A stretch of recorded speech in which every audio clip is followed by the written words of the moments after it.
Okay, so we are starting now. We hope this talk will be insightful for people seeking research interns either to boost their profile or to explore research domains. So, our first speaker for today is Srijan Shashwat.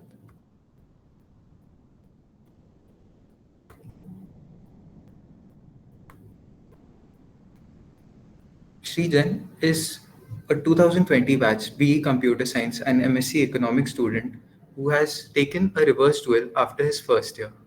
He has research intern experience at IIT Madras and IIM Kashipur, and he's also an incoming DS summer intern at Atlassian. Over to you, Srijan. Yep, thank you, Mehul. Welcome everyone. Since I am the one starting out today, there will be one small disclaimer. There is a very good panel for this talk, and you would see a lot of opinions being shared with you. So take every single opinion with a pinch of salt because our opinions are based on our experiences, which could be contrasting in to some extent. So having said that, I'll start presenting my screen. If there's any problem with the presentation or my audio or anything like that, please do let me know by unmuting yourself because I will not be on the meet screen as such.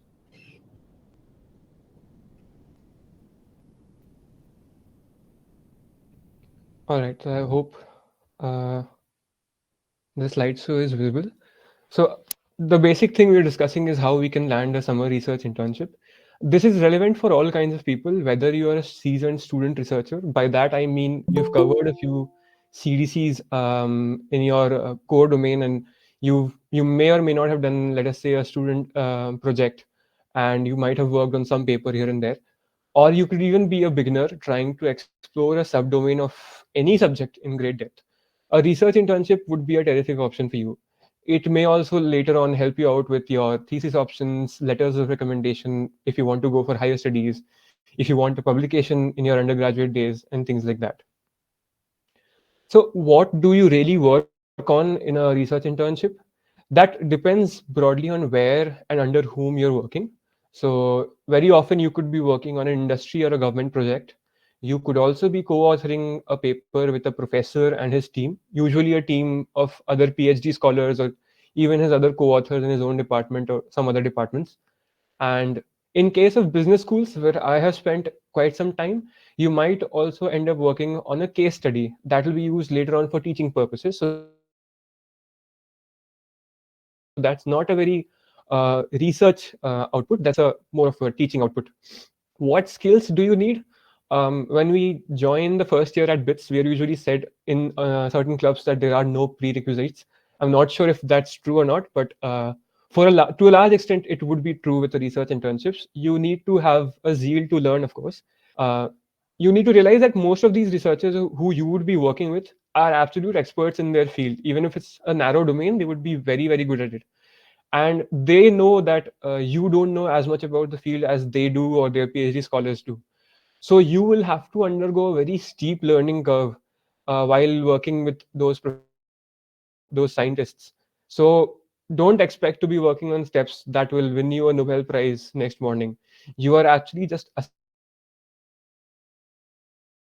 assisting the supervisor, and they've been in your shoes, and they know they've been there before. If you want to be more innovative than that, you can always pitch in with more suggestions, and I think most professors would welcome that. How do we land a research internship? So there are broadly two ways that people would land a research internship. The first would be reaching out via cold mailing, and the second would be applying to some structured programs. And I'll cover both of them briefly. More details, obviously, we can discuss in the Q&A as well, and I think the other speakers would also share their own experiences. The most common way to reach out to professors is via cold mailing. While cold mailing in itself is a skill, so you would need an entire session simply to cover how to cold mail and how to frame your mails. There is one simple thing that I think could make a tremendous difference when you're reaching out via emails, and that is personalization.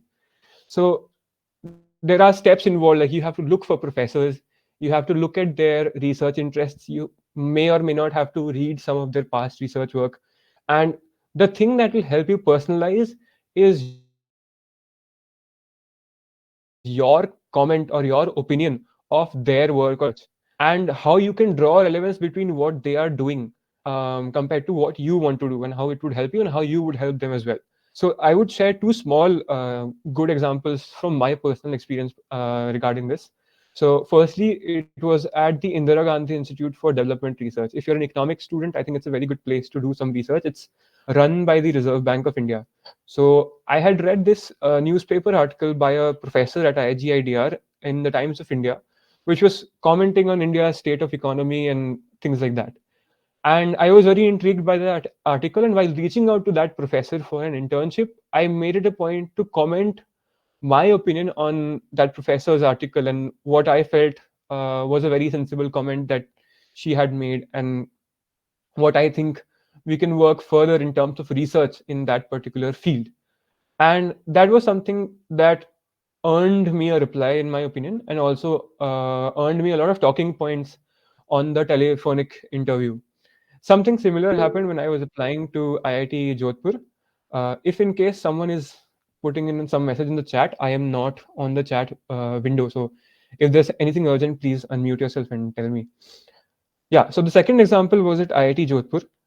There was a professor working in a very up and coming research area, and I had been following that research area through the research of some other very popular researchers at Harvard and Yale, etc.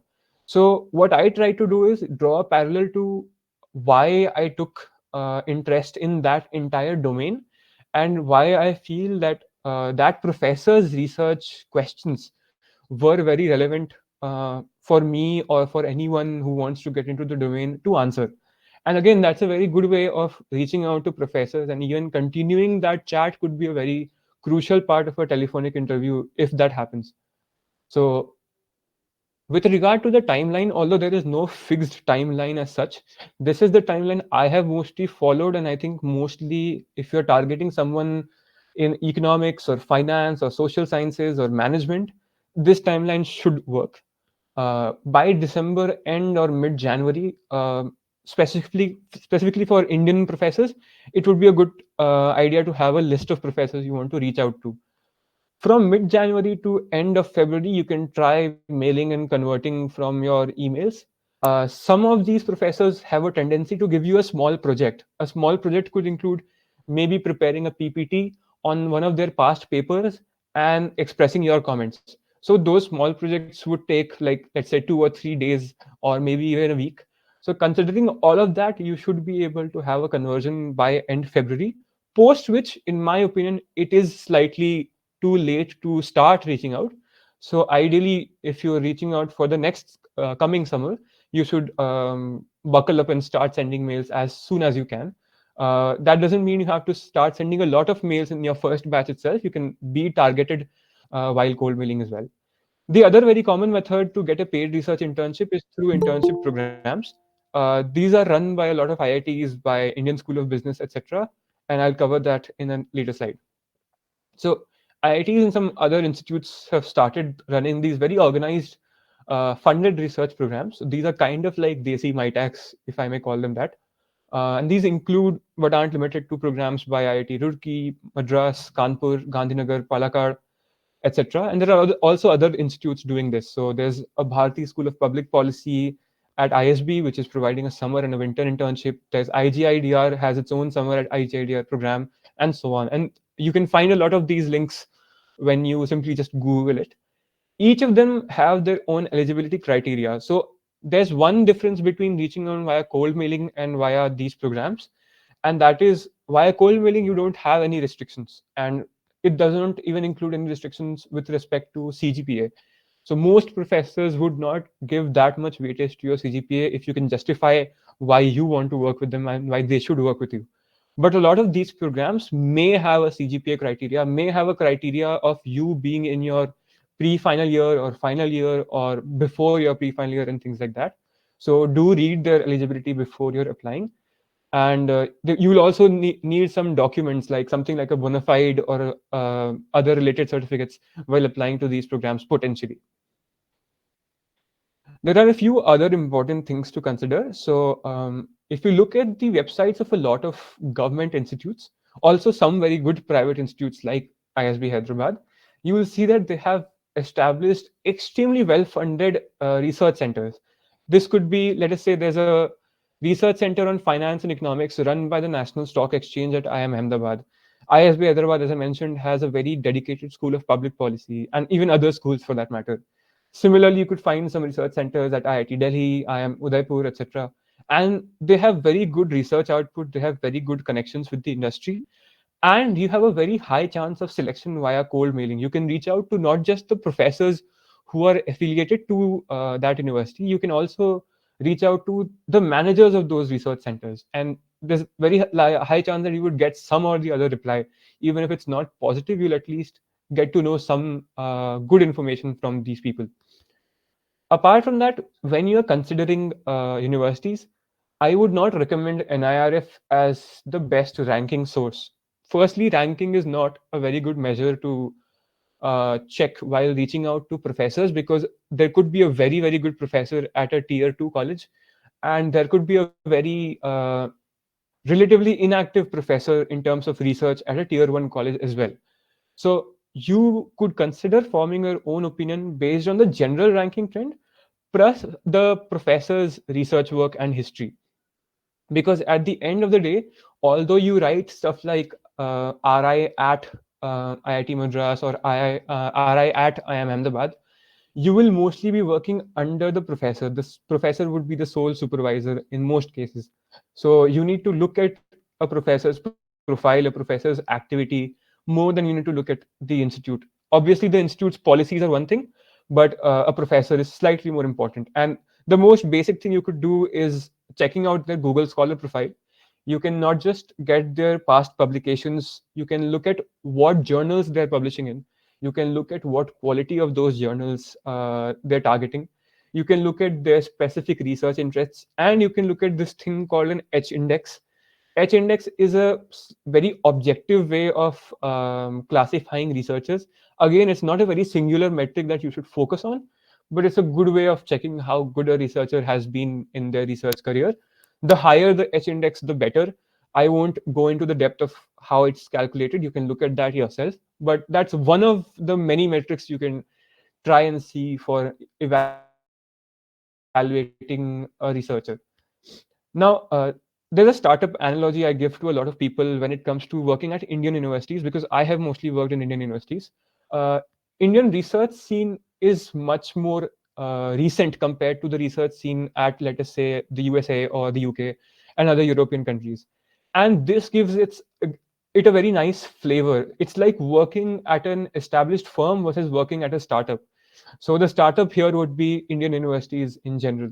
They have a lot more freedom, a lot less pressure to have some publication, although the pressure has been increasing due to some ranking metrics, but in general, that would still be lesser than that abroad. And you, as a person, are given extreme freedom when it comes to choosing your own research problem. And in fact, a lot of professors would ask you to come with a prepared research problem while applying for a position under them. Also, the last point I would make in my presentation is with respect to tier 1.5 or tier 2 colleges. For example, I had my first research internship at IIM Kashipur.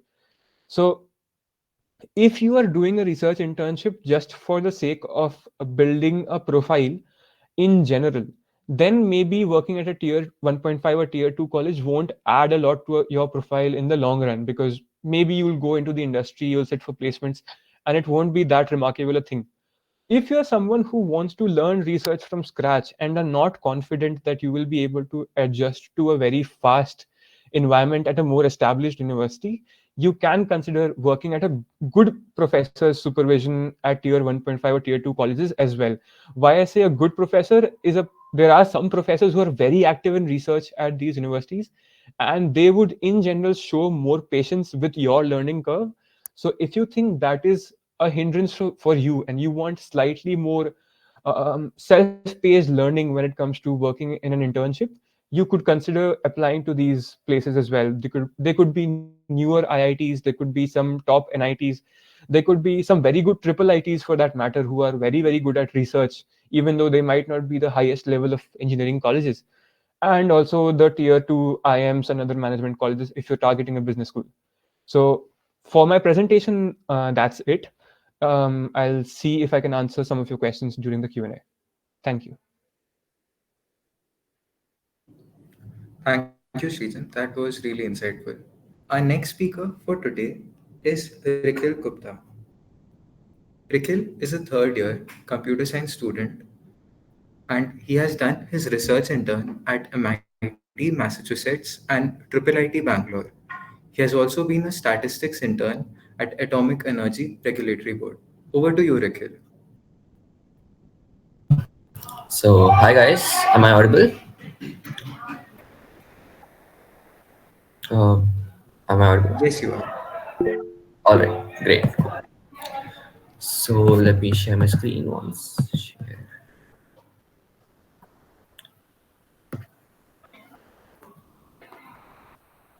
So, is my screen visible? Great. So, I hope you're all doing well, and yeah, so I'll get started. So, again, disclaimer, just like Srijan said, I don't, I mean, we all have different experiences, right? So, what works for me may not work for you, or what holds true for me may not hold true for someone else, right? So, this is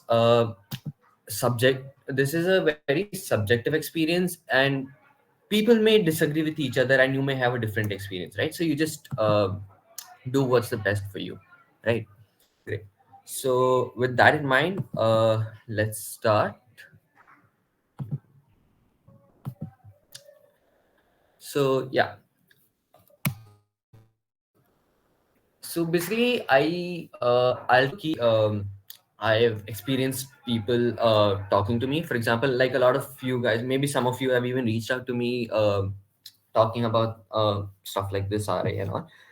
So yeah, I'll keep in focus those particular points, right? So for a complete beginner, basically how's if you're someone who hasn't done any of this before, how are you gonna start, right? So I think the best way is to start doing courses from any topic of your choice.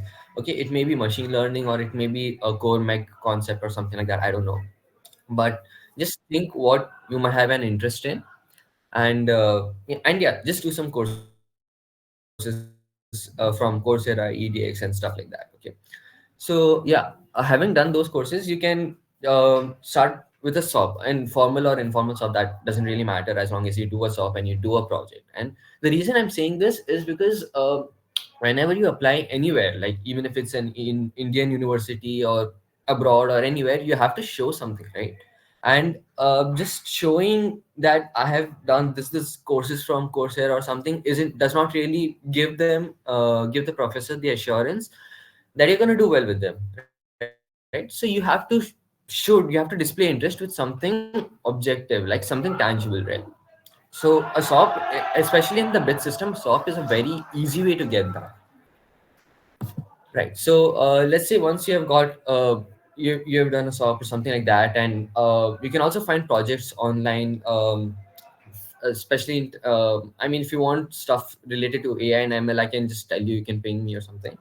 So there's this UCI data machine learning data sets from Stanford University, etc., etc. So once you have that, then you can probably take a step, right? So here's the thing, you don't really start and jump to an abroad university like MIT or CMU or something, right? They're just going to ignore you. So you have to start small, right? So this is why I started with projects first, and then maybe once you have a good number of projects or quality projects, you can aim at a triple IT or IITs or something like some decent Indian place like that. Okay. So yeah, just core meals again. What has worked for me is core meals, and yeah, and before I give you any false expectations, it takes a lot of core meals, and I'm telling you, it's a numbers game, right? You might have to send 150 mails, 200 mails just to get two or three responses, and well, that's just how it is. You know, these professors, they get hundreds or if not more mails in one day, right? So yeah, here's the thing. So you can do an Indian internships, triple ITs or something like that, and then and then work your way upwards to any good university in Germany, US, blah blah blah blah, right? So yeah, with that in mind, let me talk a little about cold mailing. So how do you decide if you should send a mail to a prof? So this is a real question. You look at universities and stuff like that, and you're often confused, like, what do I do and who do I send a mail to? So here's an excellent resource for you. So this is for computer science students, right? uh, Here, this is a website that can actually like rank institutions based on professors H and all. Now again, you should not take this as your sole guiding light, but this can help you, right? This can tell you stuff, and this has multiple areas like AI, systems theory, interdisciplinary AS, blah blah blah blah. So for those in CS, this can work. Yeah. So, and one more thing. So about professors, you can also yeah, you can also look at their H index. I think Srijan already covered that, and a decent H index above 15 or 20 is pretty good. Not the best, but yeah, it's pretty good, right? And anything above 30 or 40 is kind of exceptional. So you can keep that in mind, right? Now, again, sending cold mail is an art. So you have to sell yourself in such a way that you don't make a giant mail, because again, these people get more than 100 mails a day, right? So they're not going to spend more than a minute on your mail, right? So you have to sell yourself in a couple of seconds, and you can't do that by sending a long ass mail. So you have to sell yourself in a short mail, and that mail should tell you why you're interested in uh, in doing the research, what you have already done to prove that you're interested in that and that you're capable of the same, and why you chose that particular professor. So I think Susan already covered this part about briefly personalized mail. Here's one personal take of mine, that there's kind of a trade-off, right? So a lot of people say that you can read a research paper of a professor and then you find out what contributions you can do to it and what it may lack or something like that. But the thing is, reading a research paper, especially during, in the beginning stages, it can take a lot of time. It can even take an hour, right? And when you're targeting to send, say, 100 mails, you can't really afford to give that much of a time, right? So what I did was I just looked at the first few the recent few publications, again from Google Scholar, and I found out the general interest of the professor, and I just randomly wrote one of those research paper in the mail, like, yeah, I've read this, and this, and your work in computer vision and AI really interests me, and it aligns with my goals of doing this, blah blah blah blah, right? So yeah, this is what you have to keep in mind during a cold mail, and that's I think this is one of the most important parts, because I have talked to a lot of my own seniors, and cold mailing is something that actually works the most, right? So that's it from my side regarding cold mails, and some other general points that I can cover is basically I'll just I'll just give you an idea of what goes on inside those universities, right? So I'll answer that in two contexts. One is an Indian context, and keep in mind that I'm saying this with the context of being an intern in Triple IT Bangalore, right? So again, what's common in both of these places or in any research environment as such is that there is a particular goal of publishing of a publication or something like that. At least that's what I have experienced, right? So research is kind of measured, you can say, by your publications and by your citation and all. So the thing is, when you send a mail to a professor, they're going to hook you up with one of the PhD scholars or masters or graduate students, and you work with them, and your goal is to publish something, right? Something tangible. And trust me, this is actually the real part. This is actually the fun part of the whole process. Just that publishing a paper. That's the fun part, right? So this can again that you can't expect to. publish a decent paper in a month or something, you have to be willing to spend time for it, like 4, 5, 6 months at least. That's the minimum. And yeah, if you have any other questions, wait, yeah, about MIT, I mean, a lot of you juniors have reached out to me about that. So again, as I say, you should have something done to show that you're interested in that, and you have to kind of impress those people, right? So that's one thing you have to keep in mind. And another, general point that I'm going to tell you is that in places in abroad universities, things are kind of casual, if I would say. Like, for example, you refer to the professor by their first name. So I'm like, "Hi Paddy, what's up?" So this is just, that's just a difference in culture, and also that's something you can keep in mind, right? So when you're mailing a professor in India, you can be like, "Dear professor this," or "Dear sir," or something like that. But when you're mailing someone abroad, you can just say, "Dear first name," right? So yeah, I mean, I think that's about it from my part. And if you have any questions, then do let me know, and feel free to reach out to me by mail or anything. Thank you. Okay, thank you, Rikhil.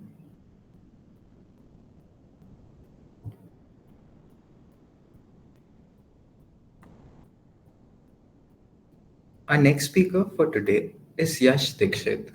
Yash is a 2023 graduate with a BE in Civil, and he has also interned at IIT Madras, and currently he's pursuing his MS as a graduate research assistant at Purdue University.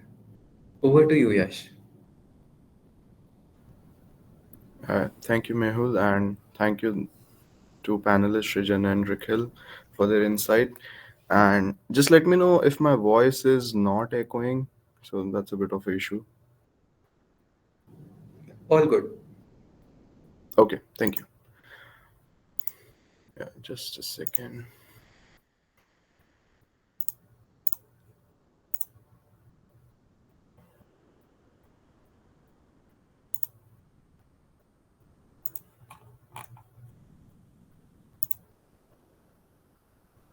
Just let me know you can see my presentation.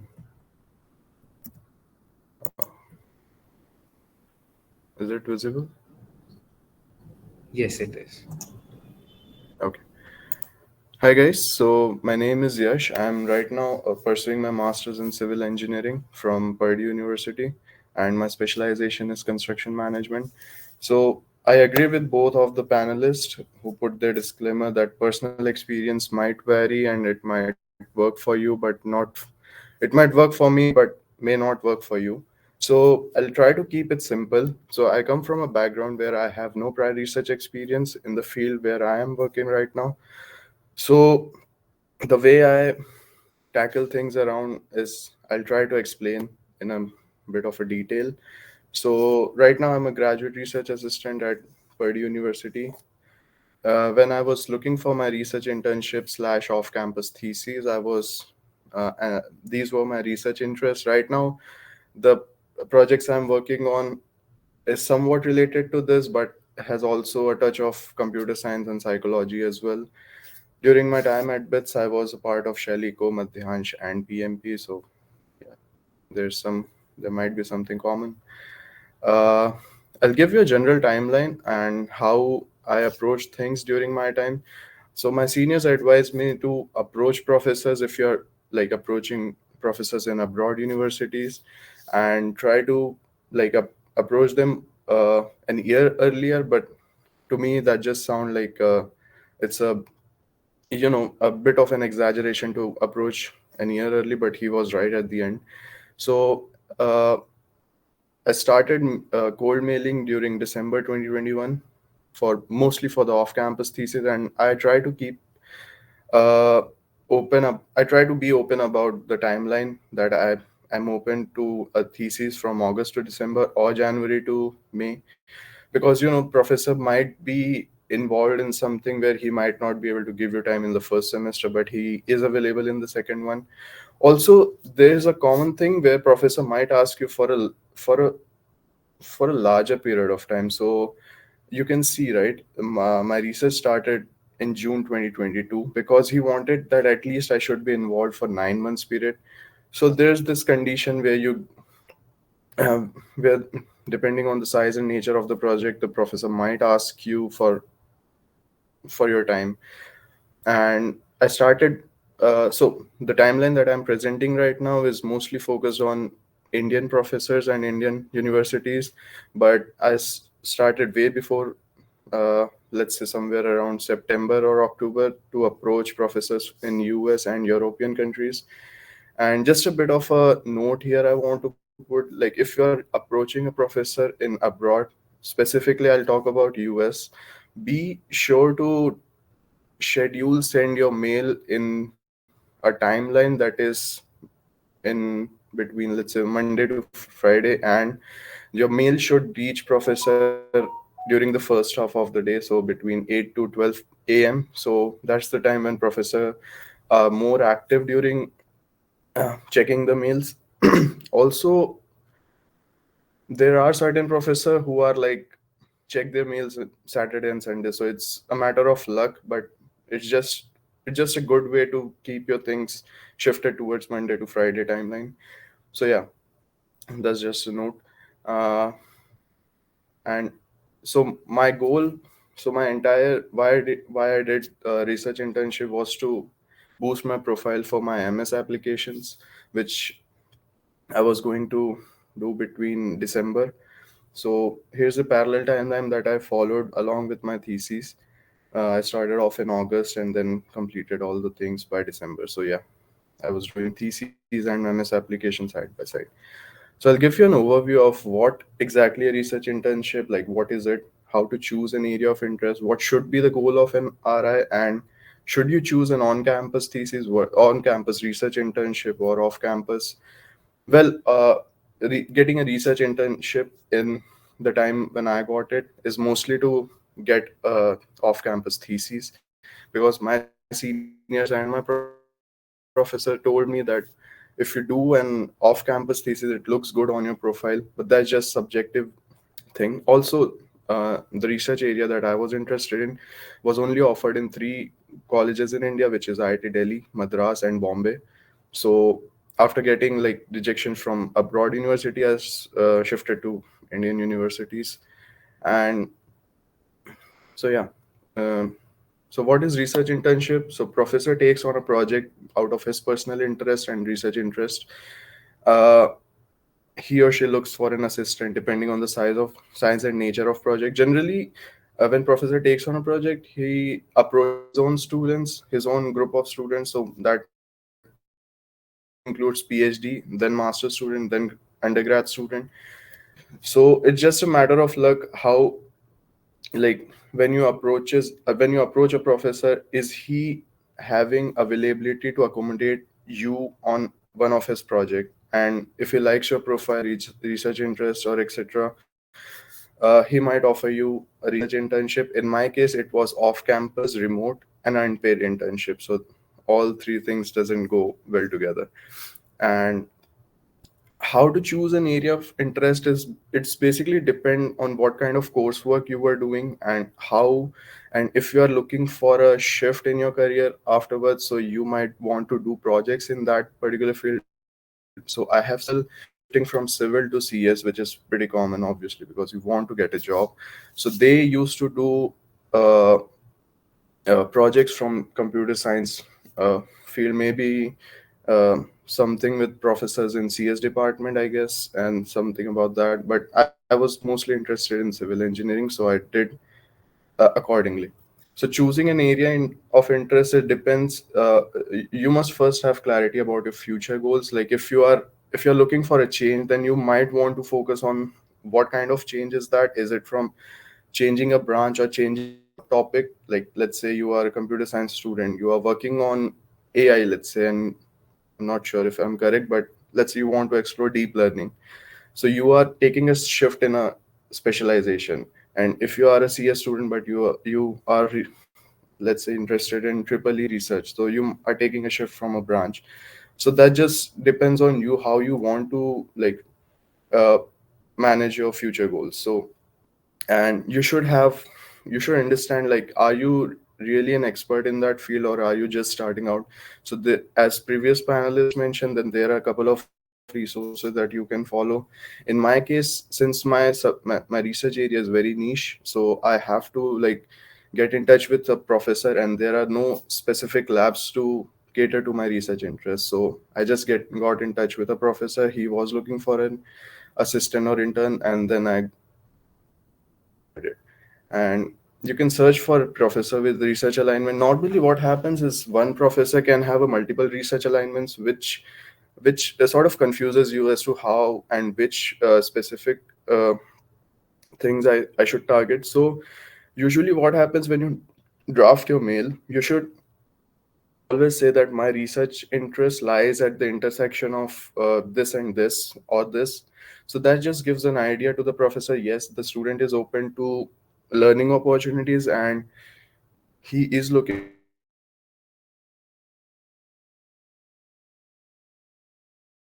that he is interested in. And the goal of an or RI, for my case, it's to boost my MS application. So okay, I'll tell you one quick story. So my all my SOPs, DOPs were in structural engineering and materials engineering, but I was interested in construction management. So, but I don't have any experience other than one course that I did in my 2-1, I guess. So I talked to my professors, and they advised me to search off campus because there are only 3 colleges and in India that offers this specialization. Professor are expert in it. So you should have a clear goal on what you have to do. Sometimes there are many corporate research internships as well, where I'm not sure if I'm going in the right direction, but there are companies that offer these things, which mostly is a nice way to get in touch with industry professionals and how they are using research to boost their performance in the industry. Second point is, should you choose an on-campus research internship or research thesis, or should you go for an off-campus? So it basically depends on the project. Sometimes what happens is, let's say BITS Pilani has a good triple department, and they are working very hard, and they are publishing papers very frequently. So that makes the triple department of BITS Pilani in a very nice very nice position, right? But it may happen that IIT Madras as a general is very good. So you should choose on which project you have to go and what kind of professor you want to work with. Off campus definitely looks good in your profile, because in your MS application, when they are looking at the pool of projects that you did, they see that yes, the student has done off campus research, and it took an extra effort basically to go beyond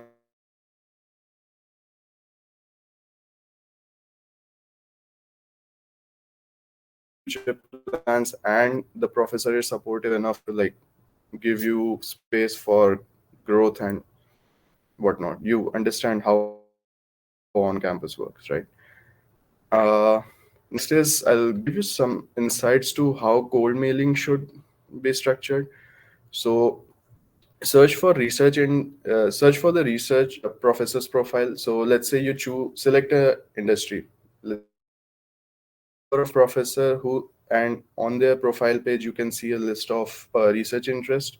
Now you get the idea that yeah, professor is working in this field, but how you can see what actually professor working in the recent times, right? So you go on the Google Scholars profile, you can filter the year part, and you can see 2022, 2021, and you can see what is the recent interest and involvement of that particular professor. Because in my case, what happened, I was interested in project planning, right? But the professor was recently doing automation in construction, so that really doesn't match, right? But then that's how you get an idea on what the professor's actual involvement is during the recent times. Second point I want to say is, prepare a draft by stating your reasons, and you should state in a way that it catches the professor's interest, right? uh, the so the thing, you can see 4 paragraphs I have explained the way I've worked my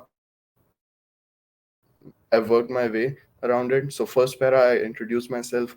Second, I explained about my research and how that particular prof's research is relevant to my personal goals and my research interests, right? And how can a professor expertise translate into practical application?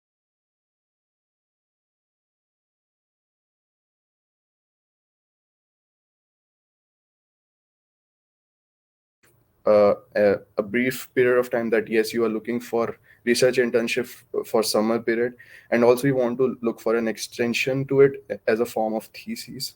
So you can give a timeline so that professor can feel free to like give a timeline to your research.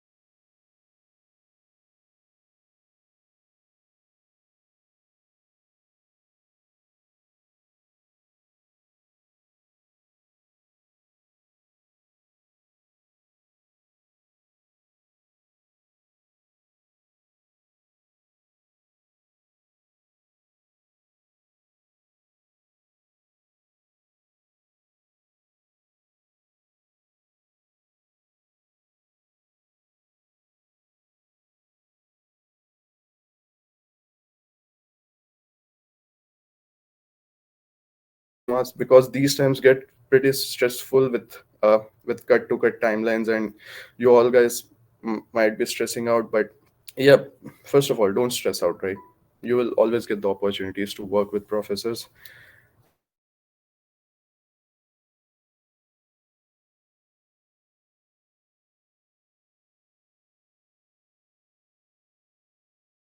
The reason why I'm saying this, there's a bit of a housing crisis right now wherever you go for a I can tell you about Purdue. So whenever you sign a contract with the professor, be sure to check what kind of assistance he's providing. It could be either your regular assistance, it could be either your a lump sum amount of assistance where he gives you a sum of money to like make do with, or it could be a bi-weekly stipend. So you should read your contract before signing things.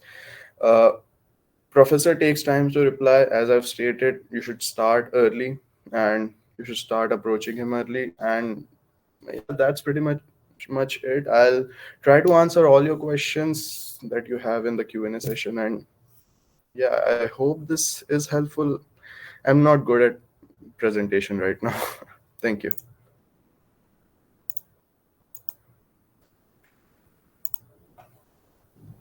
Indeed, it was helpful, Yash. Our next speaker for today is Swapnil Padhi.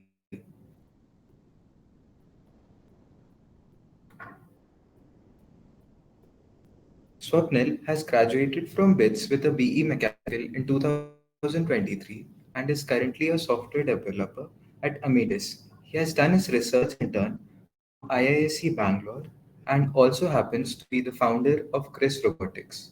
Over to you, Swapnil. Thank you, Mayur, and thanks everyone for joining. I will just present my screen.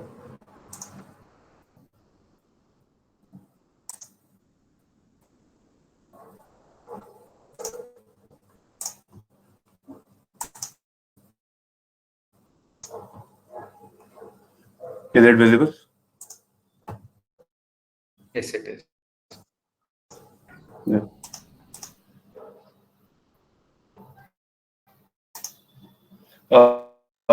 So hello everyone, and I'm Sohail, and so much for inviting me for the talk.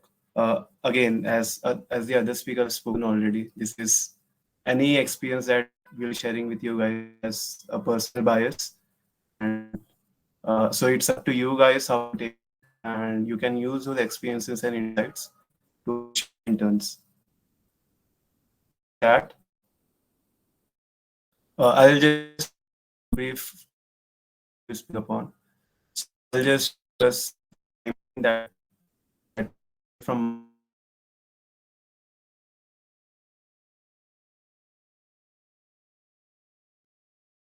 what are different modes of RI and some pointers on how to approach research, how you can extract the maximum out of your research. And finally, every student has some kind of doubts, right? Where they should go for a thesis or how should they manage their final year? Should they spend their centisem on the campus, or should they do something else as well?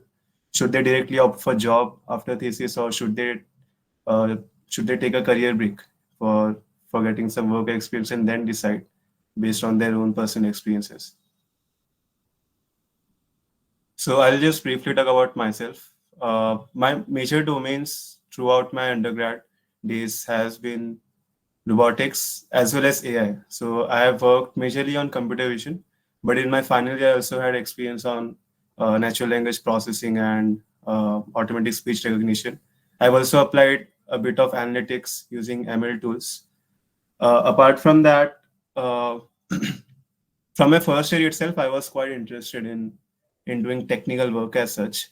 So I applied to a lot of tech teams on campus. I got into most of them, but eventually I realized that none of the tech teams are working that much. There's lack of funds. Uh, Professors are not supporting them well, and also because of COVID, students were not coming together and collaborating to create something unique and to participate in world competitions.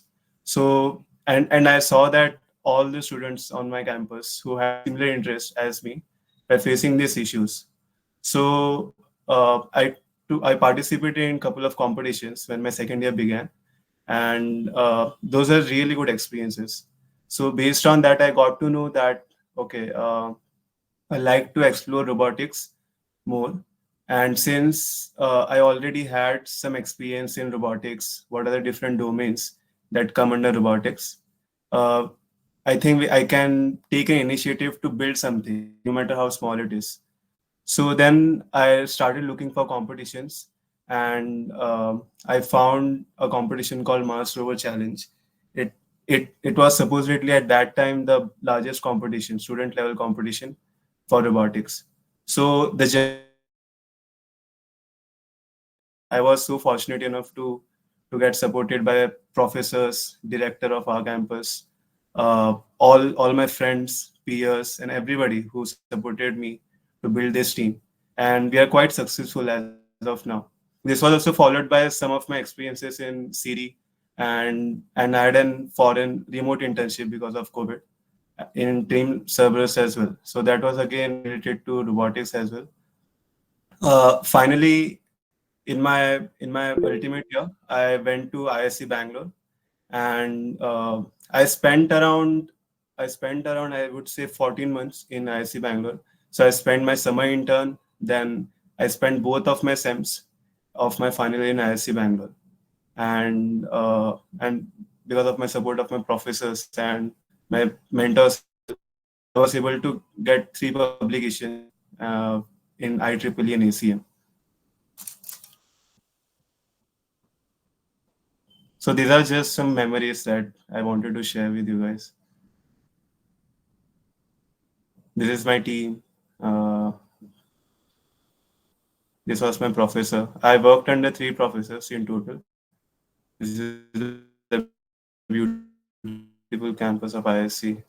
There are some fun activities that you get to do if you are lucky to have an on-site thesis. I also got an opportunity to mentor a few students outside Karnataka from. So this was sponsored by ISC Bangalore only, and I had volunteered for this. Okay, so I think most of the points that I'll be presenting in the further slides have been more or less covered by the other panelists as well. But I'd like to share some insights which I personally used heavily. So, so generally the timeline for RI not only begins from the moment when you start applying, but from your first year itself, right? You have to be clear what you want to do, and nobody is clear, obviously. So in your first couple of years, you had to have the zeal to explore a lot of things, talk with a lot of seniors, try out things, start building something. Not only read, not only watch videos, not only go through courses, not only do SOPs. It's time. The first couple of years is the ideal time to do something, test if something is gelling well with you or not, you personally liking the work or not, how it mingles with your career perspectives. So the first couple of years are for that. But after that, when the summer begins after the second year, ideally one can start generating the database. So as Yash also covered, right? You'll have to collect professors, their emails. You'll have to look for universities that you are personally comfortable to go into. Universities that you think you can crack. Apart from that, I would say I have personally followed very short word email format, because what I have personally seen from the replies from a lot of professors is they literally spend just half a minute to minute to go through the email. So they don't expect to go through the entire email. They will just look for pointers, and to create a stronger case you can attach a CV. But you have to had some real projects, and I also put some project links which I had personally done in my resume, so that if a professor wants to look into any of the projects further, he or she can open the link and have a look over it. So it also depends how you prepare the resume, what are the level of projects, how much detail it is. At the same time, it should give a good overview of what your experiences are, what you like to explore. And honestly, professors are a little bit lazy in this aspect. They don't expect that much from students. It's just that they want to see that you are you are specific in your needs, and you don't want to go all over the place, right? You don't want to do ML, you don't want to do computer vision, you don't want to do everything.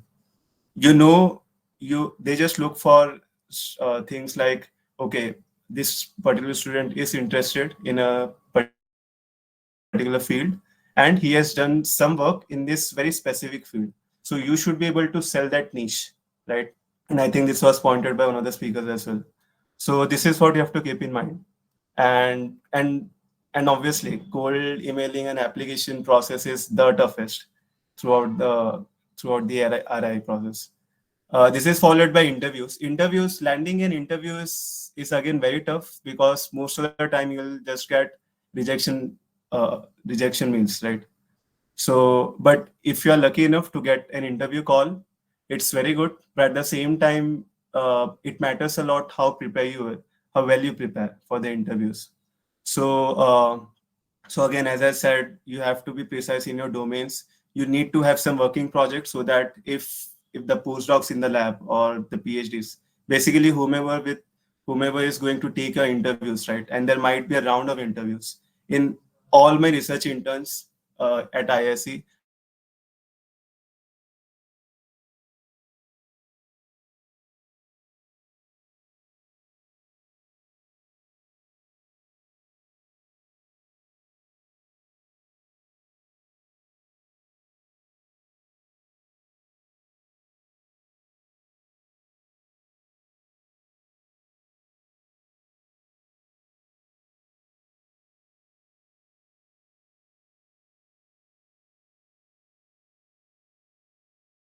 almost 100 doesn't matter. Obviously, in the first couple of years, because you spend a lot of time in exploring, you might not have that much time to build a specific niche. That is fine, but you'll have to make them understand how this relates with whatever I want to do next. So basically, you need to sell yourself. Uh, and finally, after you land and research intern, some of the aspects that you personally should think of is, how do you look for accommodation? Are your expenses covered well through your stipend or not? These are some discussions which need to happen very early, so that you can start making arrangements. And and if you're into computer science background or more technical fields, you can actually focus on publications, because that gives you a very clear narrative of what you're going to work upon. So what it takes to land an RI. So the upper points that I've mentioned are, they basically have to do with how you find your personal domain where you like to work the most, or you would like to explore further. And the last three pointers are basically the things that you actually need to focus upon during a research intern. So I'll not repeat those points, since I've already covered those in my previous slides. I'll just speak upon these three aspects. First is skills, right? Doing a research intern for the sake of it doesn't really help, because it might help for you uh, to beautify your resume, or to talk about something, and to tell people that you have wasted your time really when you are free. Still, that is not the case.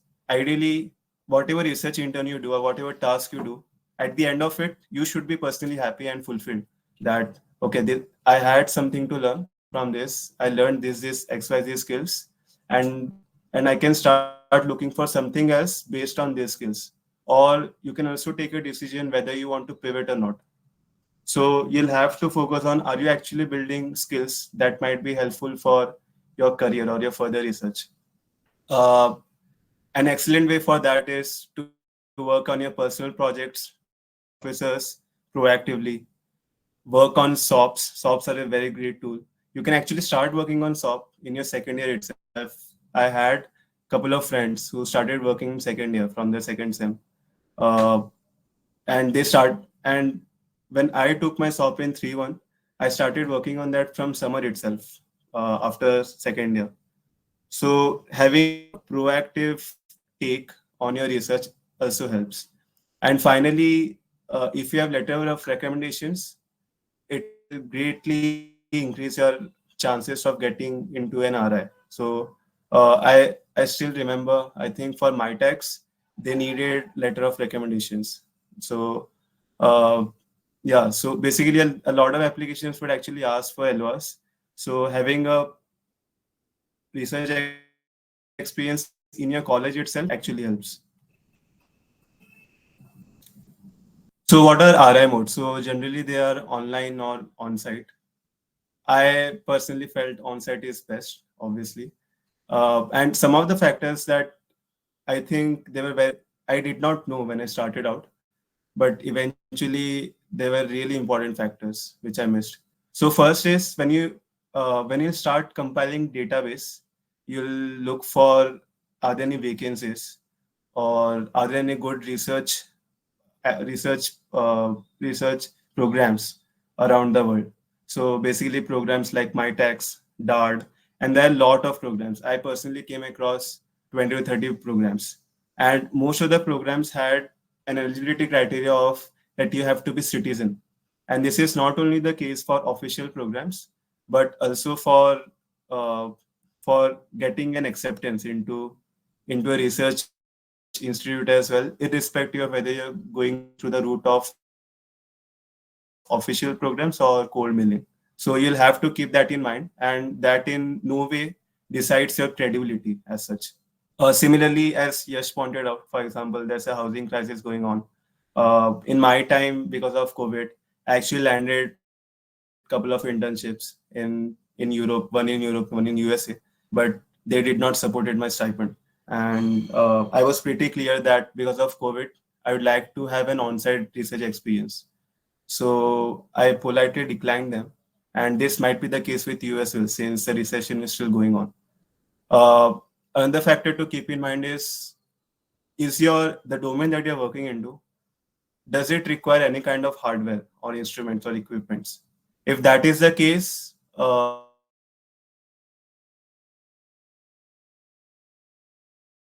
have to keep in mind of how difficult it is to build something in real world as compared to building something in simulation mode. Uh, and finally, are you kind of person who likes to travel a lot, or you're comfortable staying alone? Because once you move out of your home, or once you move out of your country, there are a lot of things that might be challenging for one to adjust to. Online mode is actually good if no physical resources are needed, and you actually have a very good chance if you just keep on trying, you don't give up too soon, you have a good chance of landing a good foreign RI.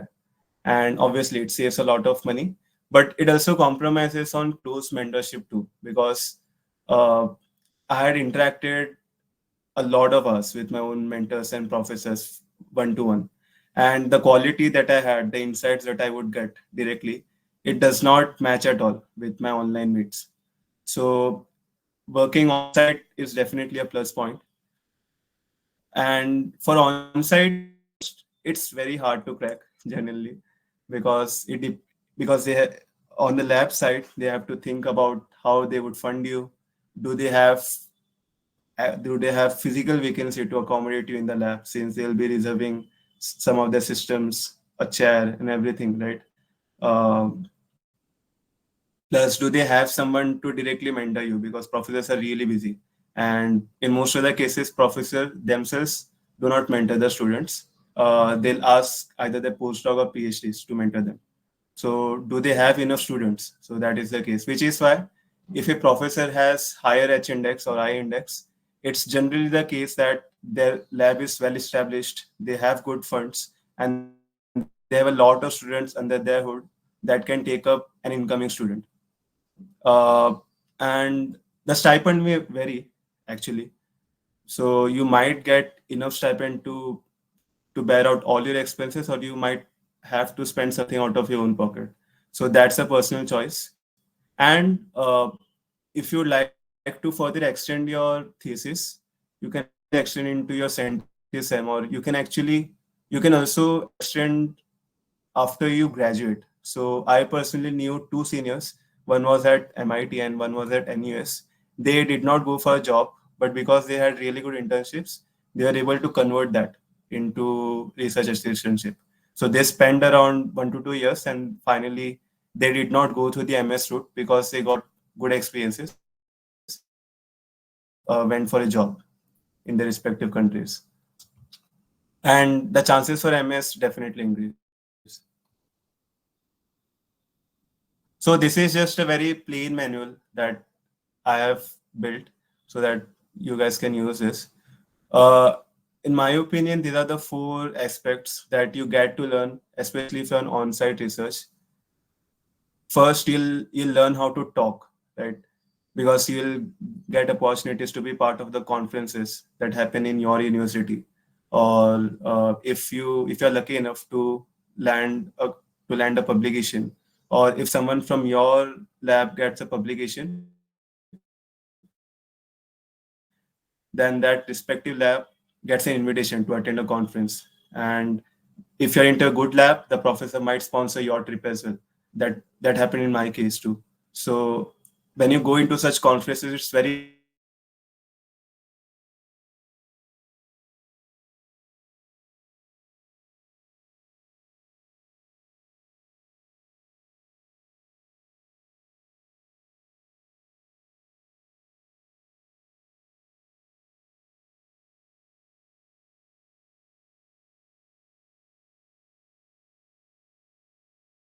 So I had a lot of doubts whether I want to do MS or would I like to go for a job directly. Should I be doing PhD? So all of those queries, they were quite persistent throughout my undergrad, and those seniors were really helpful. They gave me a lot of insights. For publications, I would say it's a trade-off between explore and exploit. And this is a very important skill that you'll get to learn when you're doing research. It basically means that uh, because research is very open-ended, right? You have to build something which others have not discovered.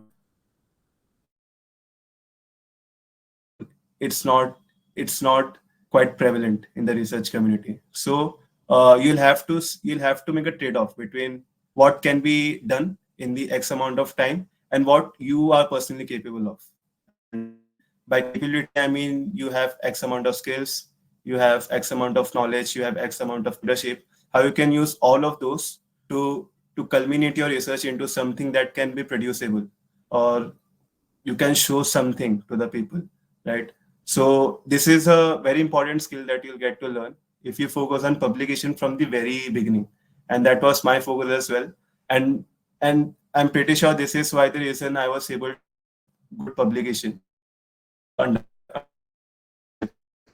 Finally, this point I've already covered, that you have to focus on this aspect, that are you really upskilling yourself? If not, then even though it looks good on paper, it's not actually fulfilling personally. So you'll have to look on the upskilling part too, and that is a good point that will happen. This is my last slide, so I'll just speak my personal experiences.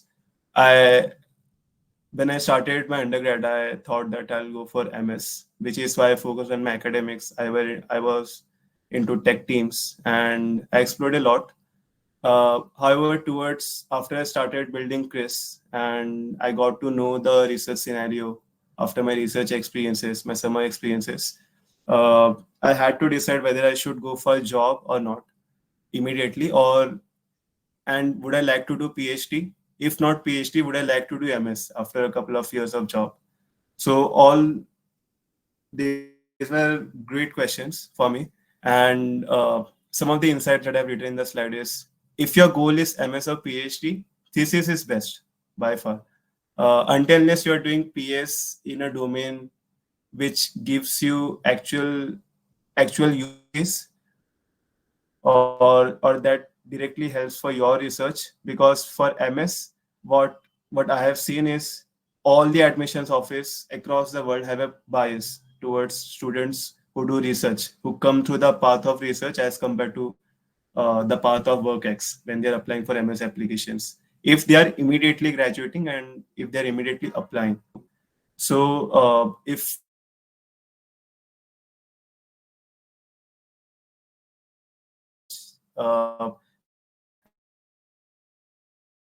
I spent my entire in such a way that I was left with just two courses in my final year. I could have done early grad, but I took a conscious decision because I wanted to be affiliated with the university as well. It's till my second sem of my.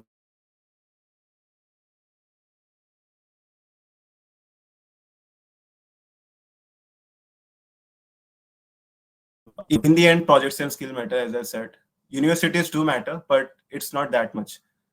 Uh, if you're not sure for a job, do prepare for it. Make a short list of career roles that you like to explore. Talk with your seniors. Understand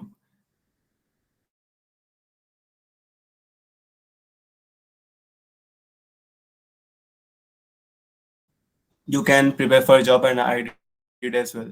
And I landed a job in my first sem itself. Corporate thesis is a good option. For example, a couple of my friends were, one of them was in pixel and other of them was in gray orange, and they both of them had corporate thesis. So corporate thesis is a good experience, and they personally have resonated with me. And before applying for MS or during your research or before research too, you can start proactively reaching out to seniors. So you can use platforms such as LinkedIn or Bits community so that you can learn their experiences, and that helps you to approach research from a right mindset from the beginning. That's it from my side. Uh, I think I was able to share some insights that I've managed to get throughout my research experience. Do let me know if you have questions. Thank you so much.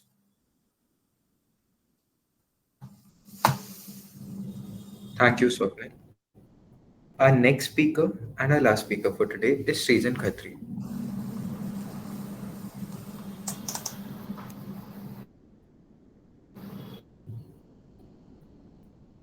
He is currently in his fourth year pursuing MSc Maths and BECS. He has done his research internship via MIT ACS at University of Waterloo. He has also interned at Indian Institute of Remote Sensing. Over to you, Srijan.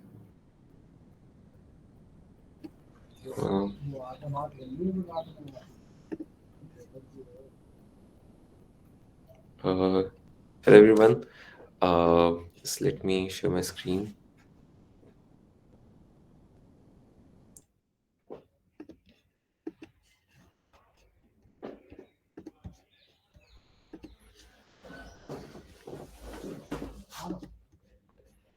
Okay, so hi everybody. I'm Srijan Khatri, and thank you everybody who went before me. I think a lot of points regarding research internships have already been covered.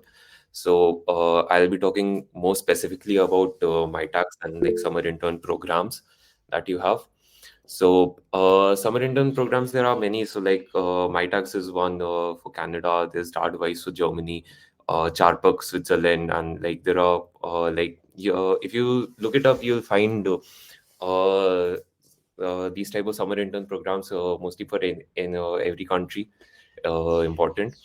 And I will be talking mostly about MyTax because that is my experience, and I also got selected for DART, so I can even share some insight into that. Now, for these summer internship programs, like these are based on a application system. You send in an application, and the application gets vetted through, and you get an intern through that. Now, for my tags and like in mostly all these internship programs, CGPA is an important criteria, sadly. So a lot of these programs have a hard CGPA cutoff. My tags and that both now have a cutoff of 8.5. And in general, in research internships, it's a general rule of thumb that the higher CGPA you have, it's the better. So, if you're thinking of going into research, it's generally a good idea to try to maintain a high CGPA, because there are people who, like, even though they have a very good profile, they are not selected to these programs because of not clearing the CGPA cutoff. Another important thing in applying to these programs is that it is always better to have prior experience. And in BITS, there's a very good option to have prior experience, and that is through like the SOP, LOP, and DOPS. Now, I know in our college, these project courses are infamous for like being courses that you take to get an ELOR.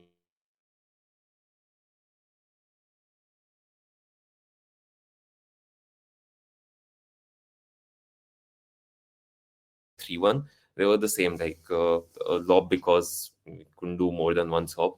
But my field of research is maths. It's like pure math. So I did a project for these two sems under Professor Jitendra Kumar. And so the topic of my project was algebraic graph theory, and that turned out to be very useful because the project I got through MyTax was very similar to the work I was doing in my SOP.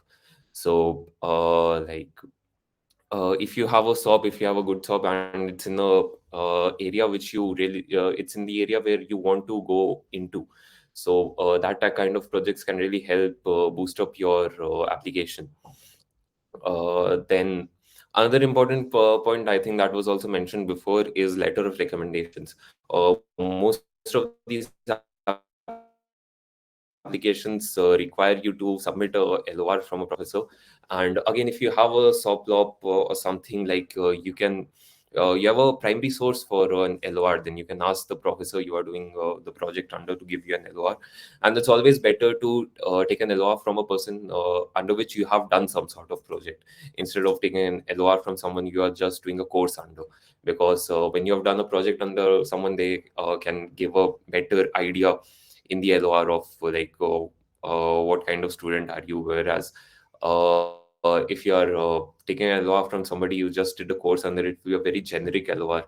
And the people who look at these applications, they have like years of experience into shortlisting candidates. So it's good to stand out a little instead of having generics. And even that's also very professor dependent, because in bits I've seen there are many professors who just ask students to write LORs, and then they just sign it. So like, it's better if you ask your professor to write their own LOR if possible, because it will be unique, and it will not be like, if you write your own LOR, it becomes very apparent in the application waiting process. Then there are interns. So, like DART, for example, DART required a statement of purpose as well. And for me, I find the statement of purpose to be one of the most difficult parts of the entire application process, because you just don't know what to write. Like, should you write some very generic things, follow a certain format that you can get off of internet, or should you try to do something something unique, something that not many people would do. So statement of purpose, it's like very you dependent on what you want to write in it.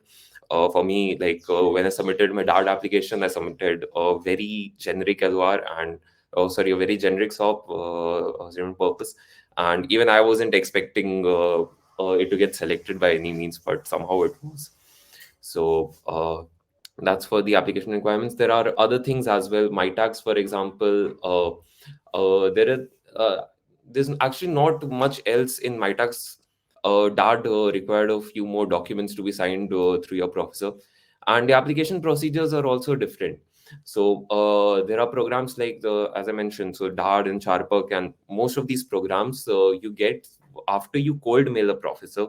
You like mail professors in the country of the program, ask them to get an intern under the provisions of this program, because this program will be providing you with the funding and everything.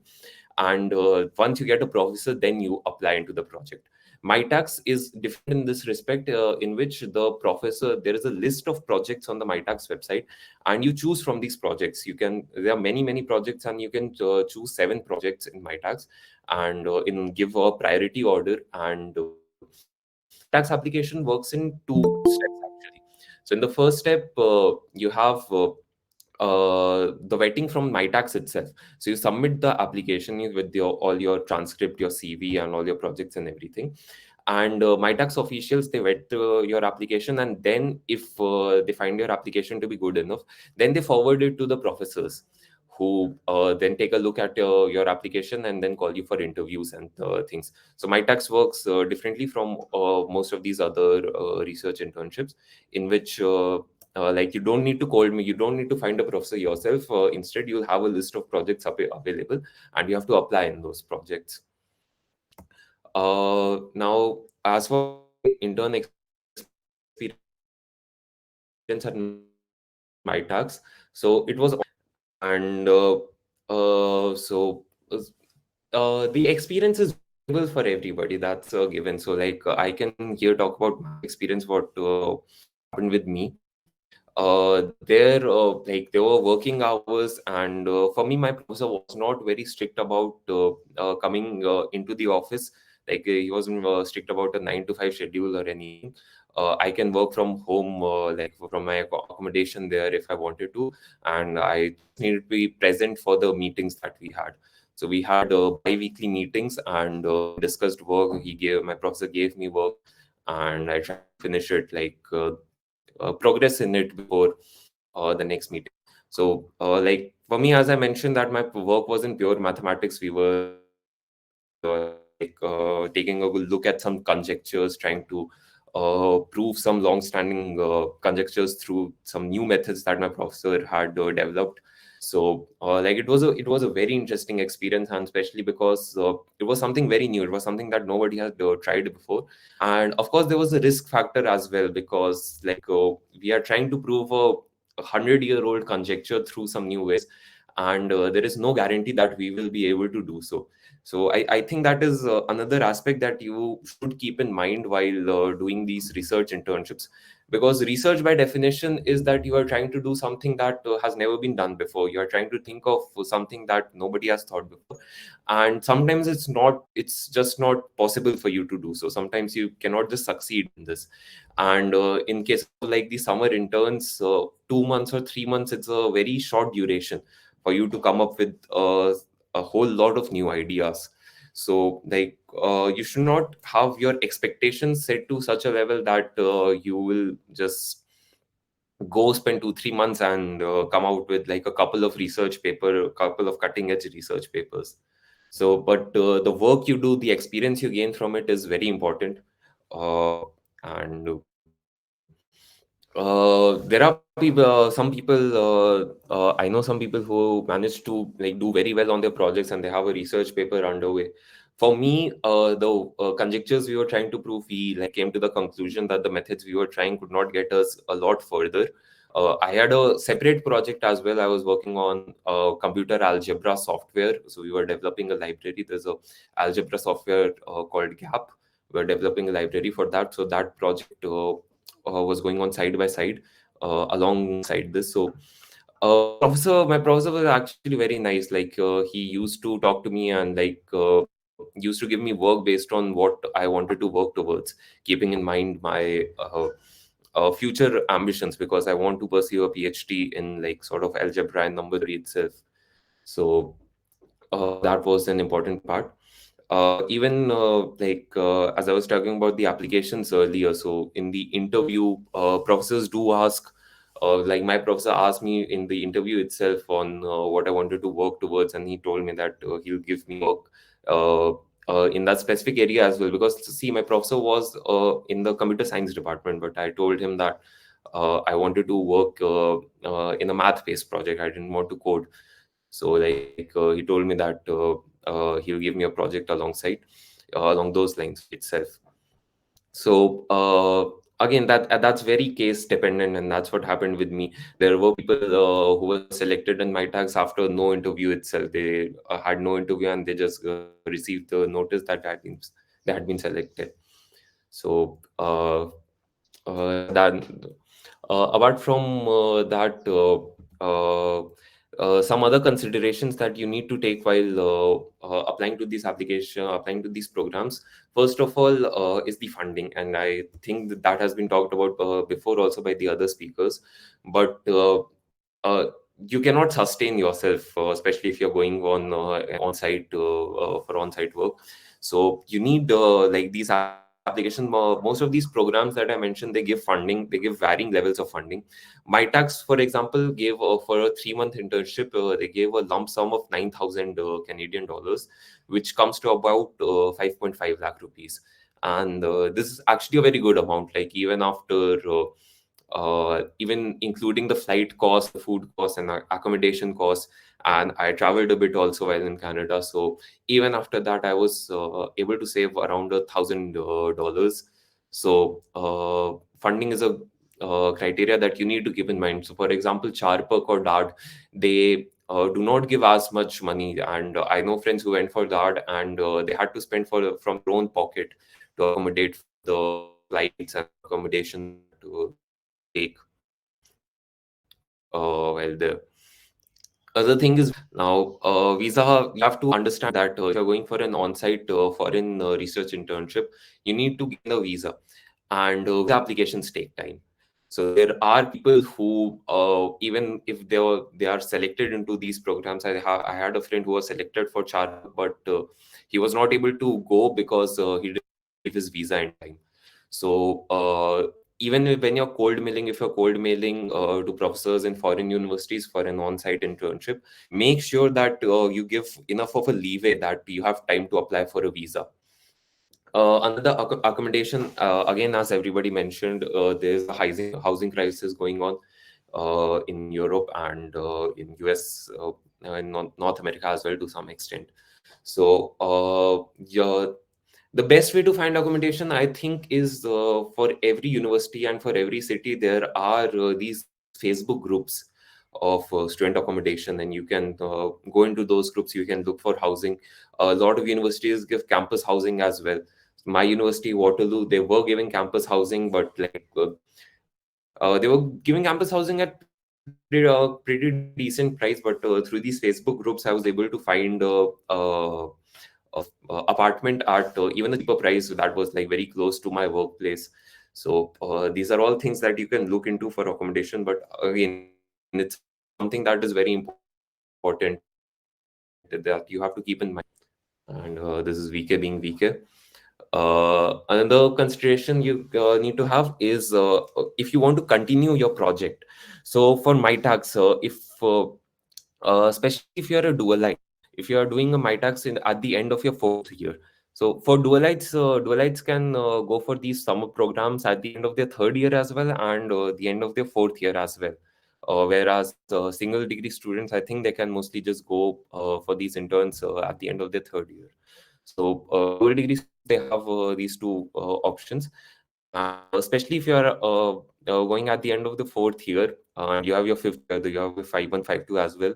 If you do not want to sit for placements or PS, if you want to go for thesis, a very good idea is to ask the professor under which you are doing your project to if you can continue your project as sort of a thesis. And this is actually very common. A lot of people do this, in which so my tax is a 3-month internship from June to August, and from September you can start your thesis while there itself.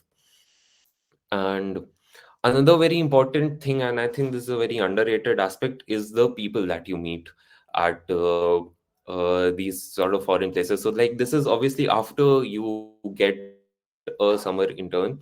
But once you get it, I think one very important thing that you need to do is connect with the people, because uh, at all these universities, you can find people who are like very deeply involved in some cutting edge work. And like, you can just sit at the cafeteria, you can talk to people, and you will find some very nice people who are doing some very good work in the fields you are interested in. So, like, it's a very good way to make connections. You can approach profs. I have found that in foreign universities, professors are much more keen to interact with students as compared to like universities here. Bits I think is a bad example in this, because the research culture in bits among the professors itself is quite bad. There are very few professors who are actually interested in doing some work on their own. There are very few professors who actually have ideas of their own. So this is something that you gain when you go outside. And apart from that, I think this is like mostly it. Obviously, I cannot go much into detail of my tax and how the application procedure works. But like, if any of you is interested, please feel free to reach out to me. Like, I have my contact number on the slides as well, and I believe the slides will be shared. So that is probably the only useful piece of information on these slides. But like, feel free to reach out to me if you have any questions about how to apply and how the work is actually done. But I think apart from that, everything else has been covered by the other speakers as well. So thank you.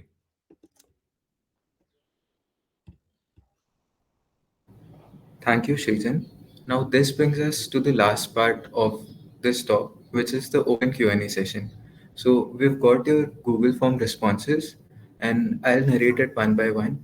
And these are either directed to particular speakers, or is it open for everyone to answer? So, yeah, the panelists, please answer accordingly. So, the first question is it wise to apply for a RI after second year itself, given we'll have to skip PS1? And if we do it after third year, being a singlite, I'll have to skip a SI, which often gives a PPO. So, how should I decide? It is open for anyone to answer. I can go ahead with that. So basically, at this point, you have to make a decision, or I mean, okay, you don't have to make a decision, but you have to have some sort of clarity as to what you want to do. Like, do you want to go to a job, or do you want to go for higher studies? So it really, you have to consider other factors too, like your CGPA, your profile, etc., and the chances of, like, the probability, or like the ease with which you can probably get higher studies and all. So it's good to have a job as a backup. So if you think that your chances, or maybe your interest in higher studies is low, then it's a good idea to secure maybe a PPO or SI, a PPO, or like have an option of PS2 by doing PS1, because PS1 is important to do PS2. It's a requirement. So Okay, thank you, Rikhil. The next question is directed to you only. What Yeah. Coursera course is it? Okay, any Hi, additions? I'm really Meghna. sorry. Any additions to it? Yeah, I just want to add to that. So my personal experience was I did my PS1, but then I sort of decided at the end of my third year that I have to do a master's. So if I am in a position of third year, you said dualite, right? Or singlite? Singlet. Yeah. So by the end of third year, some sort of clarity should be there.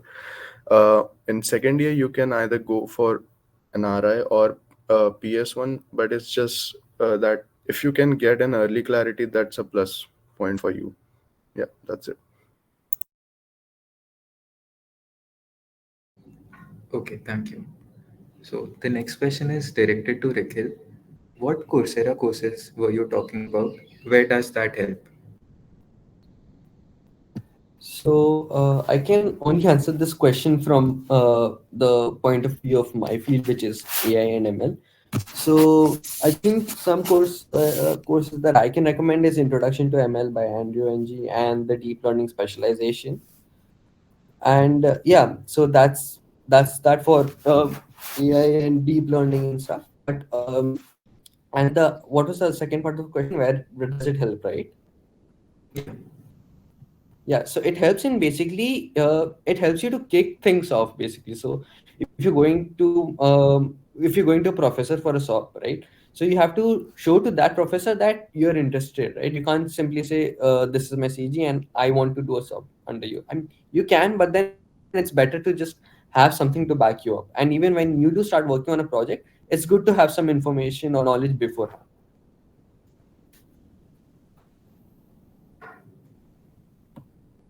Okay, thank you. So the next question is second year ECE. If I'm unsure about the topic of research and looking to explore the field of electronics, what is the best way to find your specific interests? Since a SOP or any other project I've done earlier might not have anything to do with the RI I'm looking for. It is open for anyone to answer.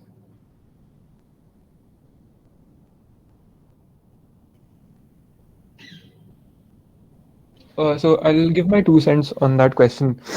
Because you said specifically that your past projects do not really align with what RIs you might want to consider. I think one very important part of research is reading existing research. So um, the best way to shortlist a subdomain of a big domain is to go through the latest research that is happening in that domain. And you can simply use something like Scopus or Google Scholar, or just look at top professors' profiles and try and get what latest developments are happening in various fields.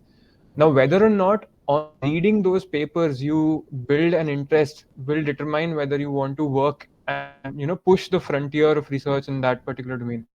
So even though you might not have had any relevant experience before that, it should not matter.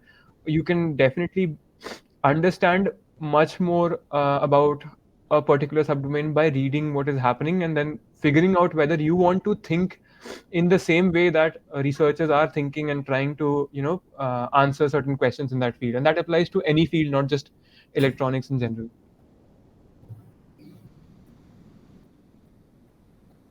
Okay, thank you. So the next question is I am first year at an MSc Chem. I'm interested in pursuing research in medicinal chemistry.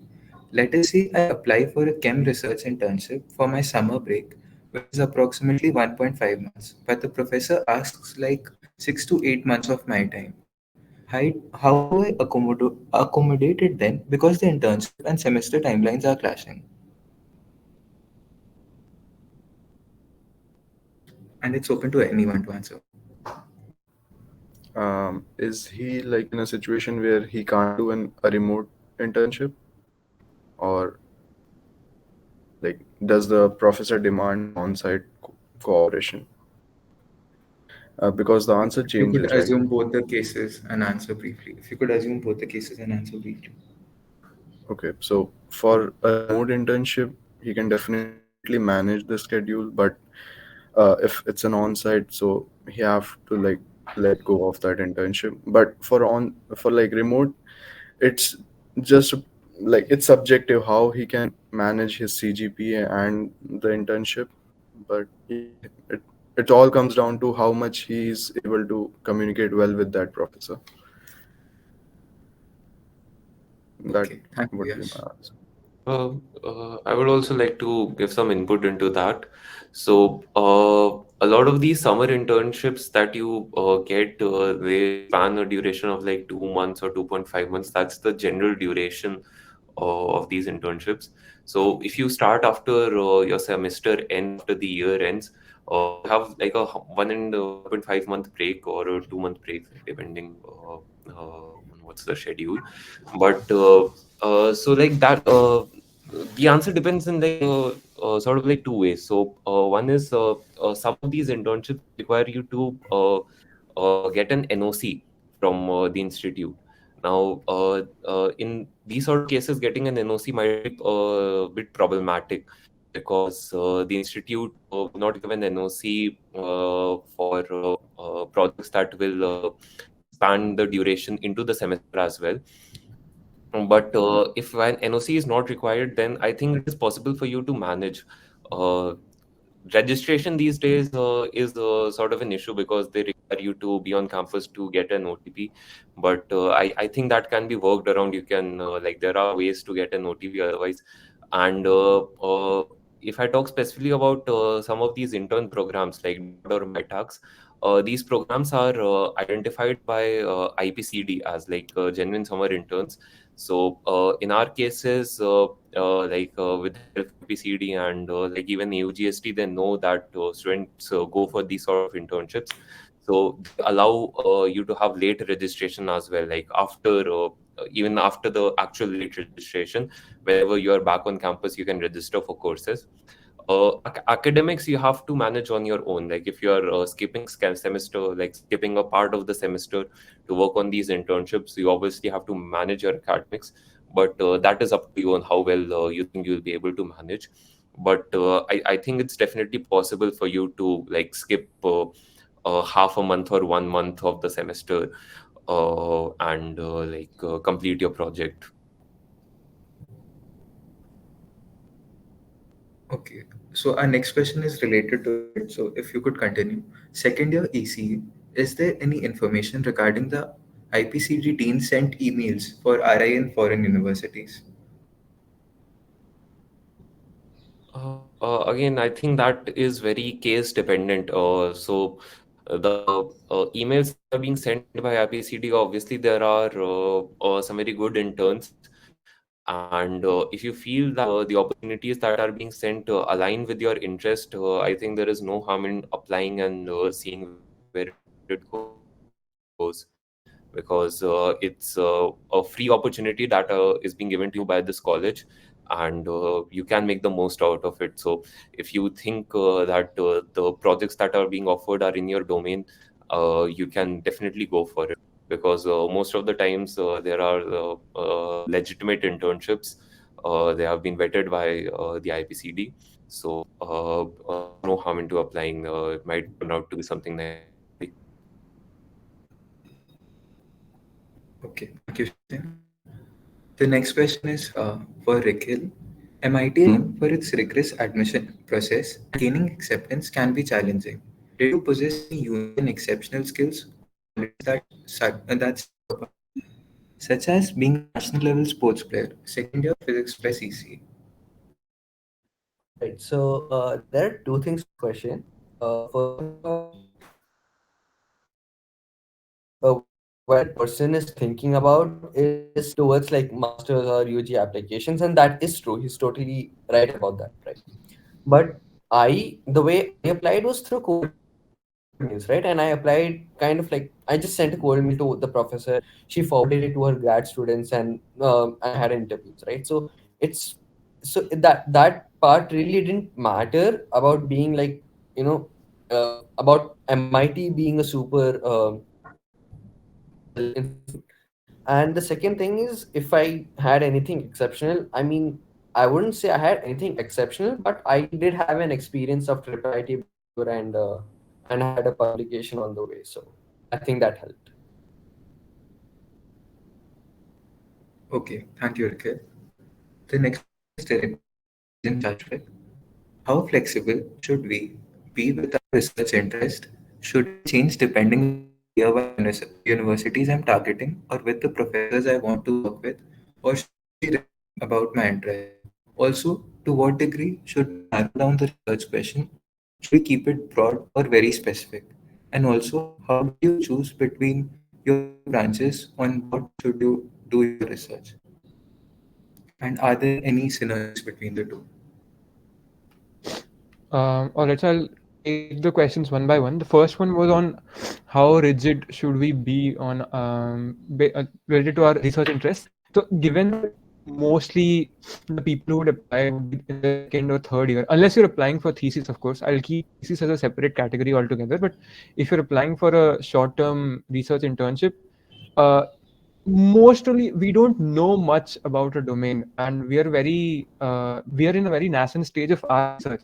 So I would not recommend being extremely rigid with what subdomain you want to work in. but at the same time, don't completely compromise with what you have in plan for your long-term career and long-term research or whatever you want to do.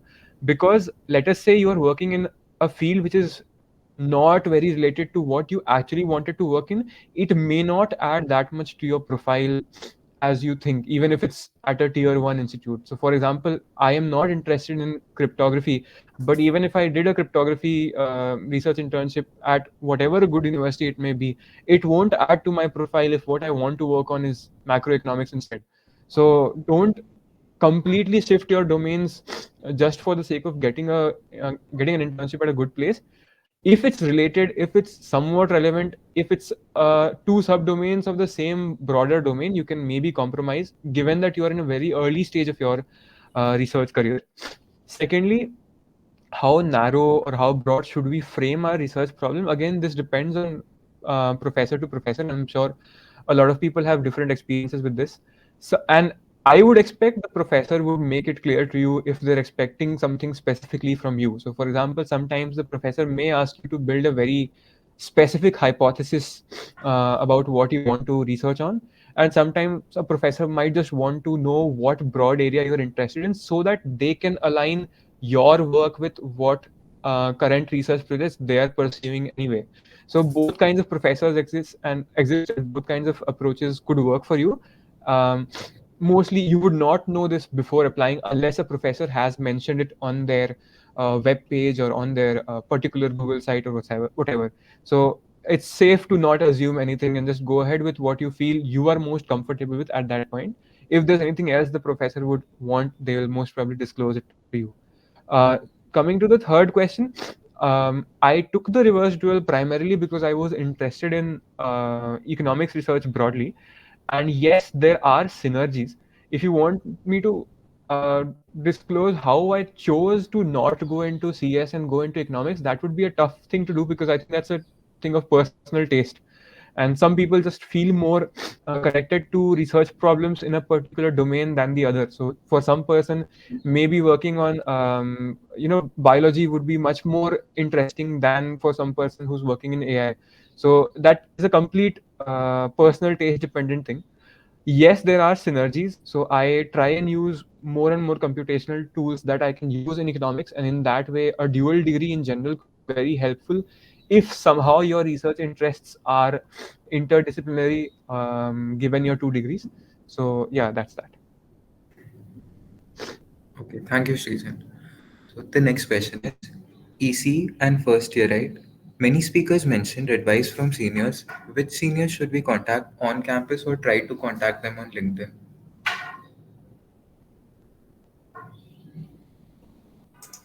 Shall I go ahead with this? Yeah, sure. So why to restrict yourself with any certain mode of approach? You can approach, right, anyone on the campus, or either if you know personally someone, you can directly reach out to them or through some of your peers. You can also contact them through WhatsApp. I have messaged a lot of seniors directly through WhatsApp, and all of them have been very helpful. So I don't think anybody mind. So if you want fast answers, if you want more correspondence, you can directly message them. Use LinkedIn for cases when you want to contact someone who is not in your community, for example, someone in foreign universities or in IITs, or people who have graduated.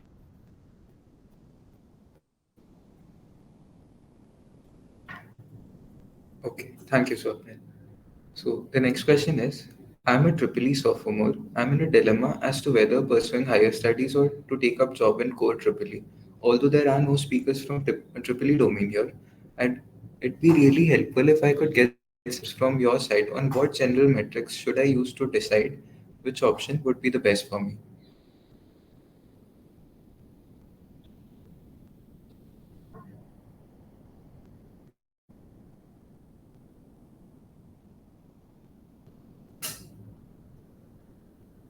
If anyone would like to answer that.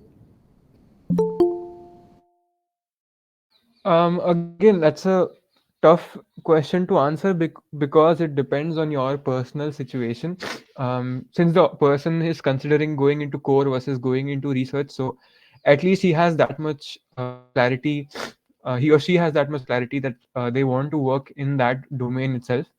What I would suggest is try and talk to some people who have chosen one or the other of those options. These could be alums, most probably. These could also be seniors who you see are pursuing a particular path, especially if you can find people in your particular branch only. So, in that sense, they might be able to tell you a lot more about the pros and cons of their choice, and then you'll be able to weigh your options much better than us telling you something here on a Google Meet. So once you have the perspective of both a person who has gone for higher studies and then doing something in, let's say, research, versus someone who went to the industry and worked in core, you can then weigh in your particular situation with their mentioned pros and cons and then decide.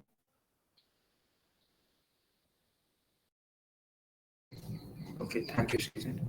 So the next question is, what to add in my resume if I currently haven't done any major SOPs or projects?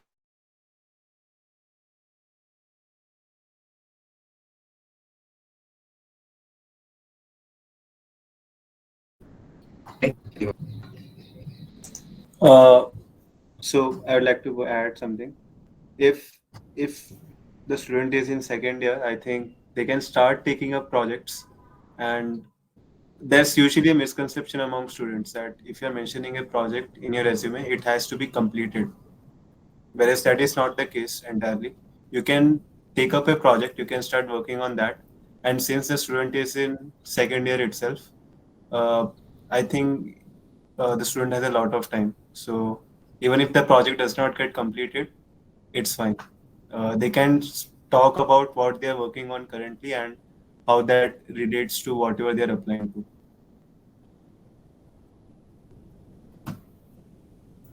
Okay, I can thank you, also Swapnil. add to that. So one of my seniors actually put independent research project as one of the sections in his resume. So if he's interested in anything like being still in second year, he can say that I'm working on this topic and I look forward to explore more or something like that. Also, he can also put some coursework project that is like the team projects that we used to do in our bachelor's.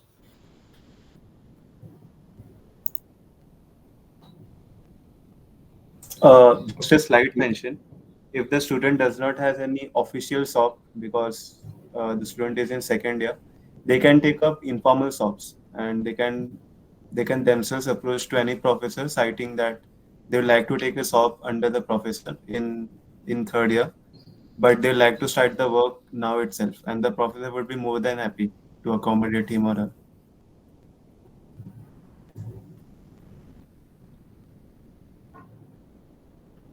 Okay, thank you, Swapnil. So we'll take up the last two questions now. This is directed to Rikhil. I'm a second year CS student. Regarding approaching professors, would you suggest sending highly personalized emails or a slightly broader filter where you could send many more emails?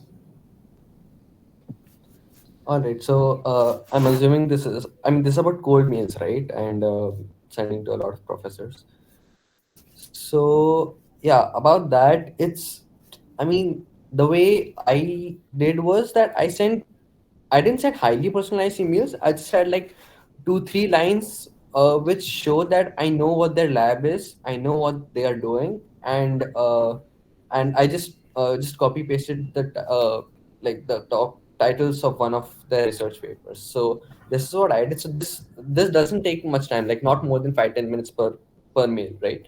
So this is what I did. But if there's a few professors, but like if there's a few professors that you definitely want to work under, then yeah, you can go ahead and put in the extra efforts of sending highly personalized mails, which can take more time.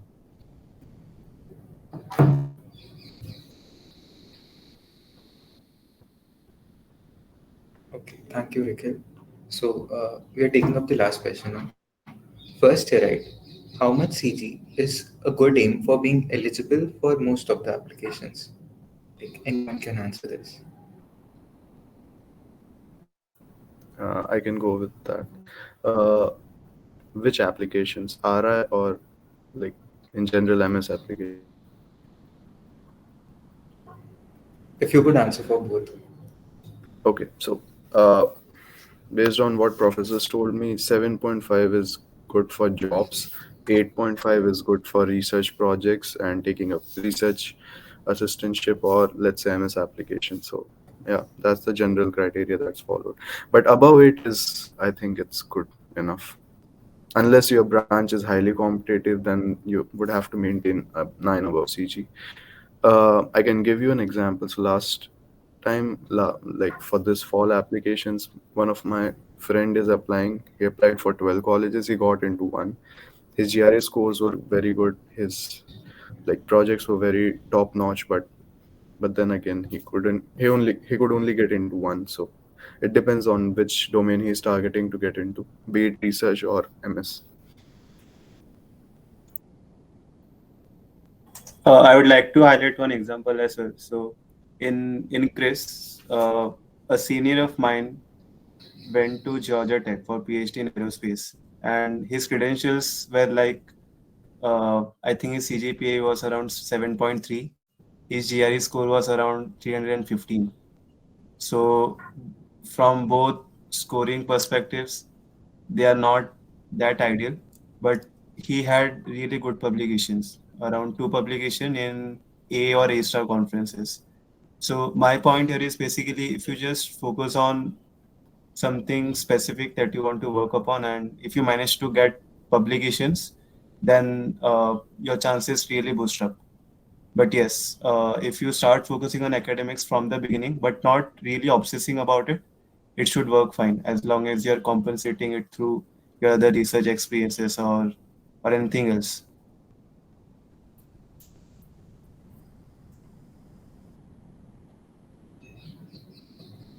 Okay, thank you, Swapnil. So with this, we come to an end of this research talk. We really hope you found this talk insightful. A special thanks to all our panelists for taking out their time for this. Thank you so much. Thank you. Thank you so much. Thank you so much for having us. Thank you, guys. Thank you for coming and thank you for calling us.